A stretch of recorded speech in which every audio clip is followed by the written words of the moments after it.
Hello guys! Hello Water Sign, hello Pisces, Scorpio, and Cancer. Welcome dito sa aking channel, Kapalaran 888. Happy New Year sa inyong lahat guys. It's January 2, 2024 na tayo. So alamin natin, Water Sign, Pisces, Scorpio, and Cancer. Kung ano yung messages, ano ba yung sasalubungin kayo ng mensaheng ito. January 2, 2024. If magkamali ako sa year, pagpasensyahan nyo na. Kasi New Year, di ba? So, January 2, 2024, Water Sign, Pisces, Scorpio, and Cancer. I hope na maganda yung magiging taon nyo. Okay? Okay. First two cards para to sa Water Sign, Pisces, Scorpio, and Cancer. General reading tayo, guys. So, gamitin natin ang ating intuition sa panonood. Okay, simulan natin dito sa main male. Okay, Water Sign, Pisces, Scorpio, and Cancer. May isang posibleng babae ka man or lalaki.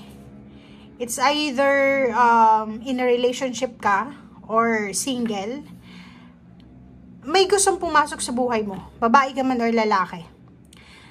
It's either ano siya, single din siya or in a relationship din siya. So, wala ditong specific na mensahe, pero sa'yo meron. Sinasabi ng baraha sa'yo dito na if ever man na single ka, may posibleng gustong pumasok sa buhay mo para mag-offer sa'yo ng love in relationship, companionship, o collaboration, intimate man yan, or personal, or career. So, meron dito na gustong pumasok sa buhay mo.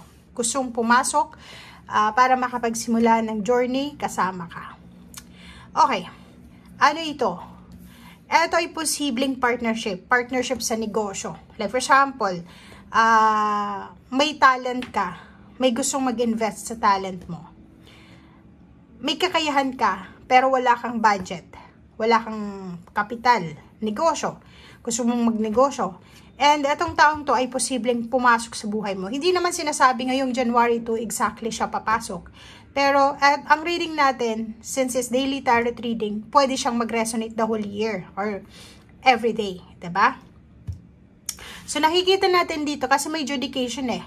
May kailangan na pirmahan, may kailangan na ayusin. So it's either yung papasok sa buhay mo ay gustong magkaroon kayo ng connection, kasal, partnership, may kontrata na pipirmahan.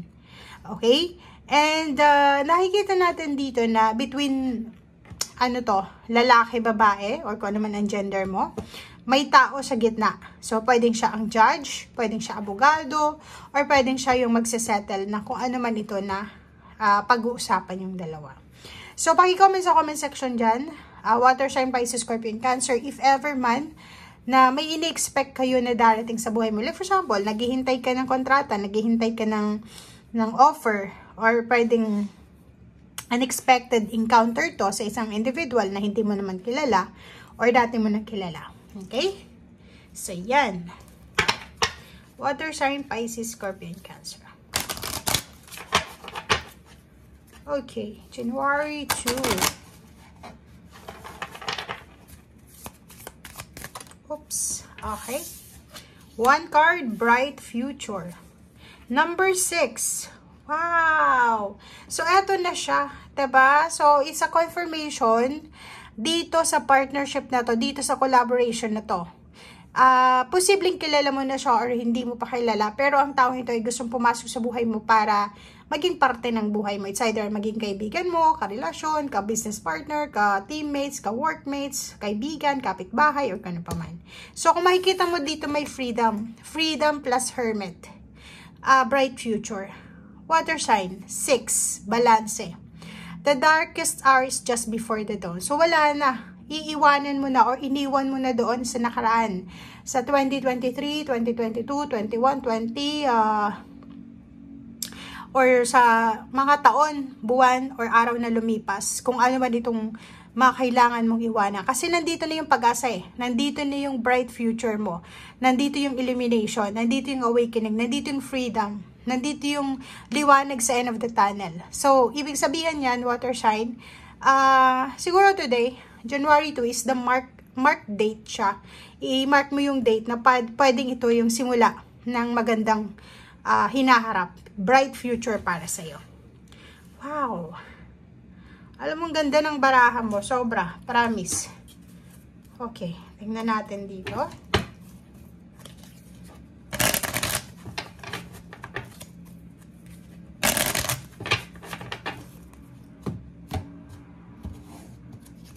Okay.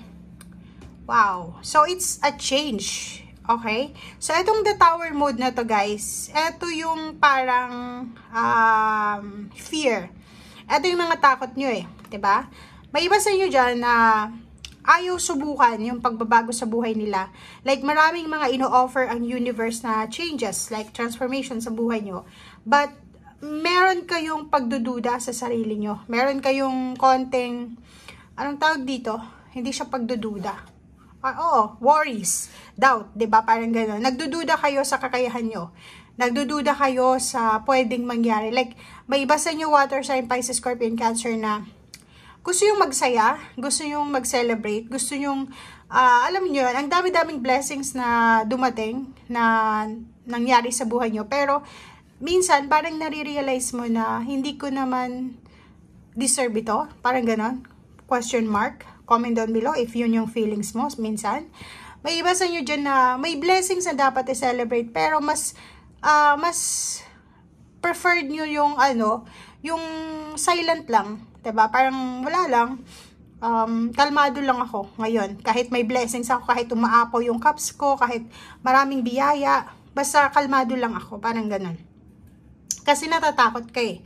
Unang-una, natatakot ka sa mga nangyari sa nakaraan mo eh. Like, natatakot ka na ma-judge, ma-bash, or ma-hate, or kung ano pa man, sa mga decision making mo.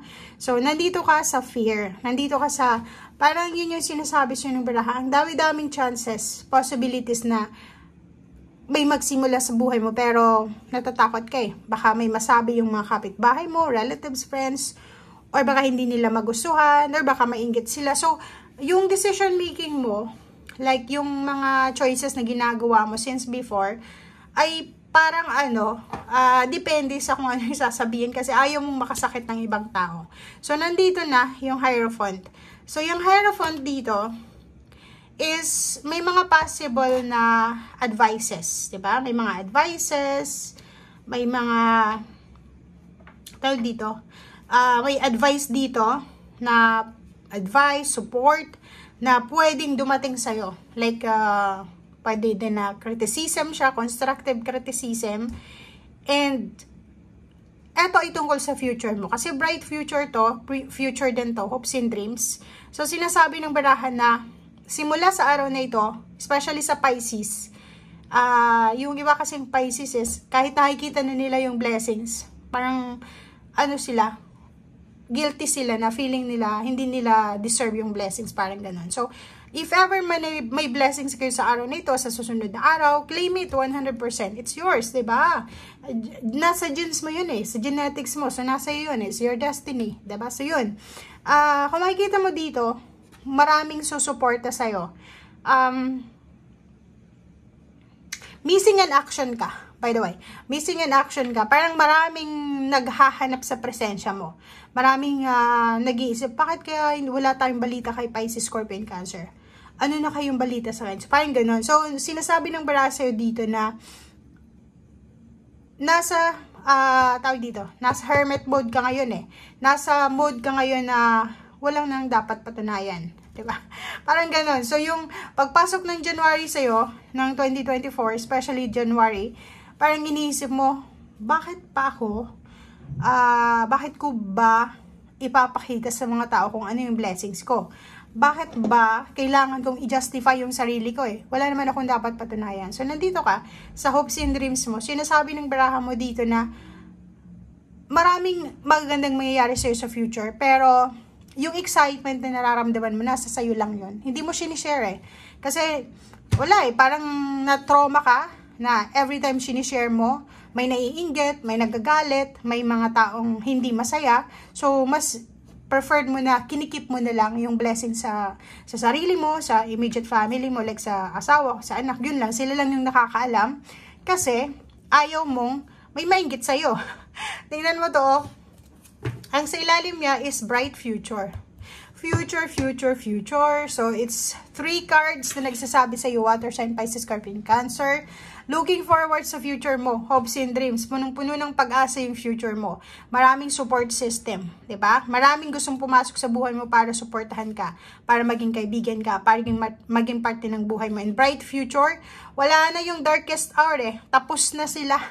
'Di ba? Yung mga malulungkot, yung tower moment sa buhay mo, wala na. Nandito ka na sa ano eh. Para kang phoenix rising from the ashes na babangon ka. Babangon ka and ipapakita mo sa sarili mo, hindi sa ibang tao na kahit bumagsak ka ng ilang beses, kahit na may mangyari sa yung hindi mo gusto, disappointments, still babangon ka pa rin. Okay? Thank you guys. Bye!